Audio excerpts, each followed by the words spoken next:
আসসালামু আলাইকুম রহমতুল্লাহি ওবরাকাতুহ। সবাই কেমন আছেন? আশা করি সবাই ভালো আছেন।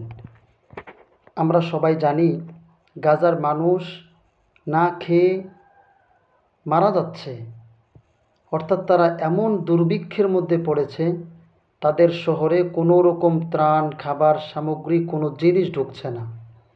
এমনও আমরা দৃশ্য দেখতে পাচ্ছি যে যে তারা খাবার না পেয়ে, না খাইতে খাইতে তারা পুরো শরীরটা কাঠ হয়ে গিয়েছে। পুরো বিশ্বের মানুষ আল্লাহর নিয়ামত ভোগ করছে, আল্লাহর খাবার খাচ্ছে, আল্লাহর সমস্ত নিয়ামত ভোগ করছে, কিন্তু বিশ্বের কোনো মুসলমানের কি এই দায়িত্ব নাই? এই দায়িত্ব ছিল না যে গাজার মানুষের পাশে দাঁড়ানো? গাজার মানুষের পাশে দাঁড়ানো আমি আপনি বা আমাদের মতো এই রাষ্ট্র চাইলেও দাঁড়াইতে পারে না, কিন্তু যারা ক্ষমতায় আছে, যারা পাওয়ারে আছে, এই যে যারা আরব কান্ট্রি যারা আছে, তারা কি চাইলে তাদের জন্য কি সাহায্য পাঠাইতে পারে না? তাদের কি কিছু হেল্প করতে পারে না? আমরা এত খারাপ হয়ে গেলাম মুসলমান জাতি, আমাদের ইতিহাস আমরা ভুলে গেলাম। আমরা আজকে ইহুদি খ্রিস্টানের কাছে বিক্রি, আমাদের আমাদের অর্থাৎ আমাদের যে পাওয়ার, আমাদের চেয়ার ধরে রাখার জন্য আমরা কত নিচে নামতে পারি আরও। আর কবে আমাদের হুঁশ, জ্ঞান, চিন্তা ভাবনা পরিবর্তন হবে?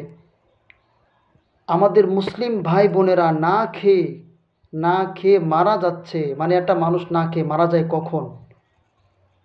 লাগাতার মাসকে মাস না খেয়ে আছে, না খাইতে খাইতে কাঠ হয়ে গিয়েছে। অর্থাৎ তারা জীবনযাপন করার কোনো সুযোগই পাচ্ছে না। দুনিয়ার কোনো ভোগবিলাসিতা জীবন তো দূরের কথা, যেটা তারা প্রাপ্য, যেটা তাদের অধিকার, ততটুকু তারা পাচ্ছে না। অথচ দেখবেন মানবাধিকার নিয়ে বিভিন্ন কত আলোচনা হয়। মানবাধিকার, যেখানে মানুষ অধিকার বঞ্চিত, ওইখানে তাদের ব্যাপারে কোনো কথা হচ্ছে না, তাদেরকে সাহায্য করা হচ্ছে না, তাদের ব্যাপারে বিশ্ববাসীর কোনো চিন্তা ভাবনা নাই। আছে যেখানে কোনো সমস্যা নাই, যেখানের মানুষ সুস্থ আছে, ভালো আছে, কোনো যুদ্ধ নাই, গৃহযুদ্ধ নাই, কোনো মানুষ কিছু করছে না, ওইখানে মানবাধিকার কমিশন নিয়ে বসে আছে। ওইখানে মায়াকান্না চলতেছে। এগুলা নিতান্তই হাস্যকর। শুধু তাই না, এগুলা আমাদের দেশটাকে ধ্বংস করার একটা পরিকল্পনা, একটা নীল চক। এজন্য এজন্য আর কতদিন? এখনও কি সময় হয় না আমাদের? এখনও কি আমাদের বিবেকের মানে লাড়া দেয় না? মানুষ না খেয়ে মারা যাচ্ছে, তাদের চেহারাগুলো অনলাইনে আসতেছে। এগুলো দেখলে পারা কি আশ্চর্য লাগে, কি অদ্ভুত লাগে যে মানুষ না খেয়ে কাঠ হয়ে যাচ্ছে, পড়ে আছে। তাদের জন্য কোনো কিছু করার কেউ নাই। সবাই আছে, কিন্তু যার যার গদির ধান্দায়, গদি হারানোর টেনশনে, অর্থাৎ যার যার স্বার্থের জন্য মুসলমানরা মুসলমানের পাশে দাঁড়াইতে পারতেছে না।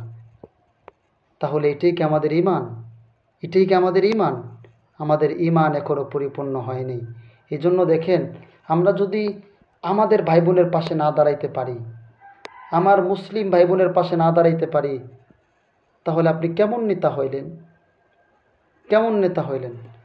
ঠিকই ইহুদিরা ইহুদির পাশে, কাফেরদের পাশে, খারাপ মানুষের পাশে, কিন্তু আমরা মুসলমানের পাশে দাঁড়াইতে পারলাম না। আমরা মুসলমানের কষ্ট বুঝতে পারলাম না।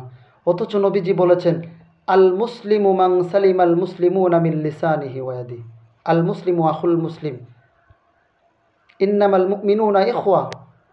এরকম আল্লাহ তাআলা কত জায়গা, মুমিনের ভাই, এক মুমিনের উপর আঘাত হাইলে পুরা বিশ্বের মুসলমানদের উপর আঘাত আসে না। আবার এক মুমিনের কোথাও যদি আঘাত আনে, তাহলে পুরা মুমিন একটা দেহ। যেমন দেহর মধ্যে এক জায়গায় আঘাত পেলে পুরো দেহ ব্যথা করে, ঠিক তেমনিভাবে বিশ্বের কোনো প্রান্তে কোনো মুমিন, মুসলিম, নারী, পুরুষ যদি কোনো নির্যাতনের শিকার হয়, তাহলে সকল মুসলমান ওই নির্যাতনের শিকার। আমাদের উচিত ওই মুসলমানের পাশে দাঁড়ানো। আমরা কি করছি? আমরা ইহুদিদের পাশে দাঁড়াচ্ছি।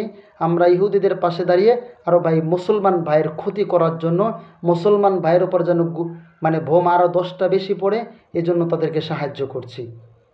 আমাদের বিবেক কবে খুলবে?